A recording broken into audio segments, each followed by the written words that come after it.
Hello everyone and welcome back to another video. It's me, just another sim guy here, and as you can tell by the title of the video, today I'm going to be sharing the true cost of iRacing for me, going back to when I first signed up to the service, talking about everything I've bought, what the memberships have cost me over the years, how many years since then I've actually been active on the service, and then we're going to talk about whether or not I think it's good value for money. So I'm aiming this at people that are curious about what the cost of iRacing could be when it starts to build up.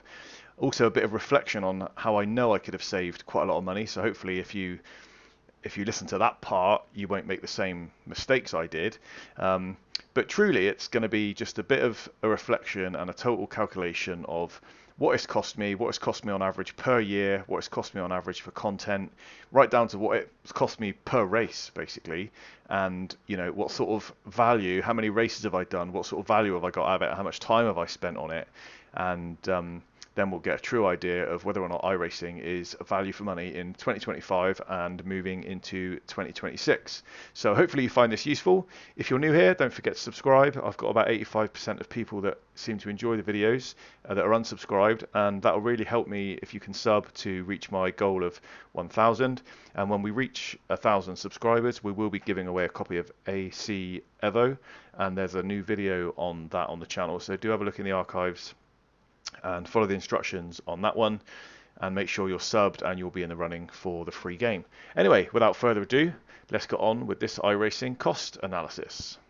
Now I do have to say I was a bit shocked actually when I did this, and it was a good exercise to do. I'm glad I did it, but it was a bit of a shocker, so do stick around, and I hope you enjoy it and find it interesting.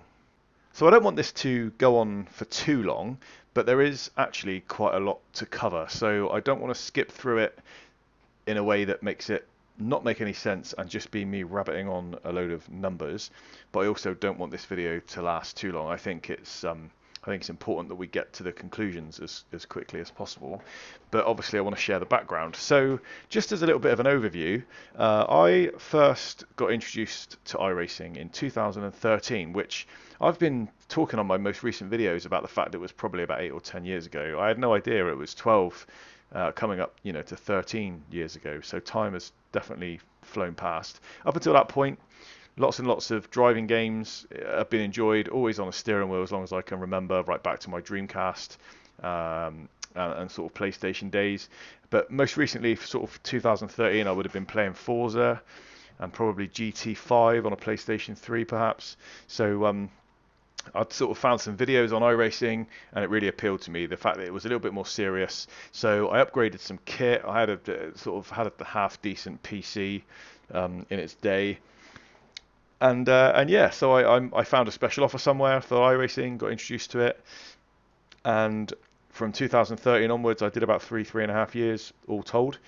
Now, looking at the cost of what I spent, I'm gonna sort of break down this into sections. So I'm going to talk about what I spent each year between 2013 and last year, so up until the end of 2024, and then I'll treat 2025 as a bit of a fresh start for me. So I'm going to talk about that separately. But so first of all, I'm going to go through what I spent each year on on sort of content and renewing my membership, and then what I'm going to do is I'm going to use the data in the iRacing account to try and work out, based on those years. So although that was 12, 13 years ago, I haven't actually been active on the service constantly for that amount of time. So I'm going to sum up the amount of months and translate that into the amount of years that I've actually had an active membership, and then divide the cost by the years to get an average of what it's costing me per active year. So it's going to be a bit of a rough calculation, and then we'll look at how many races I've done and how much content I've bought. And then there's some caveats in there about the participation credits and how I've sort of earned a little bit of credit back from iRacing. So I'm going to talk about that. And then by the end of it, we'll have an idea of what I've spent, but also the most important thing is, I think, to talk about where I should have saved some money, knowing now things that I didn't know back then. And I think also entry into iRacing at the moment is a lot more attractive. So I'm going to talk about how you can get into iRacing and try it out, for a much cheaper price these days. So I hope that makes sense, and we'll move on to the first section now, which will be the amount that I spent over the years per year. Okay, so cost per year. Now, I will rattle through these quite quickly, and I did round up and down in places, so it might not add up to the total that I reached by the absolute dollar. But here we go. So in 2013, I spent $180. That was the subscription and some content, bought at all different times. 2014, $40. 2015, $220. Not sure what I was thinking there. Part of 2016 spent on the sim, $60. Came back in 2017 for longer, $155. 2018 I didn't actually spend any money. 2019 I came back to the sim, spent $170 on membership and some content. 2020 only $25. 2021 didn't spend a penny. 2022 $13. I think I bought one car and I got like maybe a 3-month membership as well for another $30. 2023 didn't do anything. 2024 actually came back, and I've forgotten all about this, but I came back, didn't do a lot. I did a 2-month one and seemed to have bought some content, and then for whatever reason didn't carry on with the sim. Don't really remember why. I do remember getting a bit fed up with iRacing. Sometimes when I stop it, it's the frustration aspect of focusing too much on what the numbers are doing and just not actually getting bogged down, not getting enough enjoyment out of the racing, which I think we all make that mistake sometimes. But I'm a bit older, a bit more mature now, actually. So yeah, so all in all, that totaled up to about $1,400. That was spent over that 12-year period. However, what I tried to do was using the iRating graph and trying to work out exactly what these sort of membership terms were on my billing history. I tried to sort of ascertain a total number of months of how long I was actually an active member.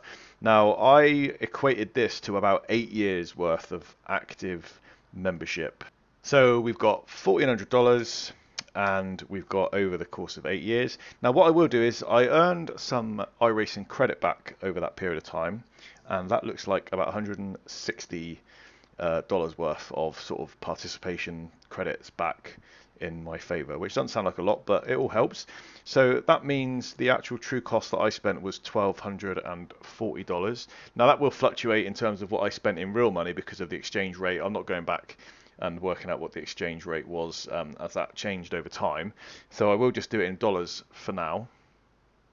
But if we divide that $1,240, which is the 1,400 less the 160, divide that by the 8 years that I was active or thereabouts, we're looking at about $155 per year on average that it cost me on iRacing. Now, I don't think that's too bad. I'm interested to see what you think of that in terms of value. Please keep in mind that I did buy 21 cars and I did purchase 28 tracks. So that's almost 50 elements of additional content that you didn't, that were optional, that I purely bought to participate in more races. And some of that it then allowed me to earn some money back. So I don't think that's too bad. The other thing to take into account is that I wasn't particularly savvy. So what I want to talk about next is where I should have and could have saved quite a lot of money, and hopefully you can learn from these mistakes. And if you are looking at iRacing as an option, there's definitely ways to mitigate some costs. So for one, I didn't take advantage of any sort of opening offer. What I did do is I did use Black Friday sales once in a while, which was good. There wasn't the offer that there is now. I mean, I'm going to leave a link to it in the description. There's two things really which are going to be really interesting videos to follow on from this one, which I've already made. One is really how to gain an entry into iRacing for a very cheap price, particularly in the UK, but other countries do it. A motorsport organisation such as Motorsport UK in the UK will give you an iRacing membership for 12 months if you've got a membership there. So the membership there costs 28 quid, and you can get a free year plus the Formula 4 car I think you get for free, or is it the Formula Light, one of the two. But yeah, so you get that car and iRacing, so you get $15 worth of content with that car anyway, and you get a year of iRacing worth potentially $100 just for having that £28 membership. So what I would do is, if you do that, make sure you turn off auto renew, because that's another mistake that I made in what I did was I didn't turn off my auto renew. So sometimes I'd dip back into the service for a month, and then stupidly, because I didn't tick off the auto renew and I lost track of the time, it then billed me for another month. Or it happened on the 3 month or 6 month one that I'd gone to, and then I'd couldn't. That was what reminded me that I'd stopped playing 2 months before, and then I got an email saying thanks for your payment on PayPal, and it's like, oh damn, I've just paid for another 6 months. So maybe that cost is a bit skewed because perhaps I wasn't as active on the service as much as I thought I was. But either way, there's ways to save more money, and I think I could have saved quite a lot. And also there's ways to save money on buying the content. If you buy chunks of content at once, you get discounts for being an owner of a certain amount of content, and there's different thresholds that you get sort of money off the content. So it's not always as expensive as people say it is. It's not always that simple, and there are ways to mitigate it. So do sort of try and learn from my mistakes. And definitely there's ways to save money. So do watch some more of the videos on that, and I will leave a link in the description to the one that I found as the cheapest way to get an entry into iRacing.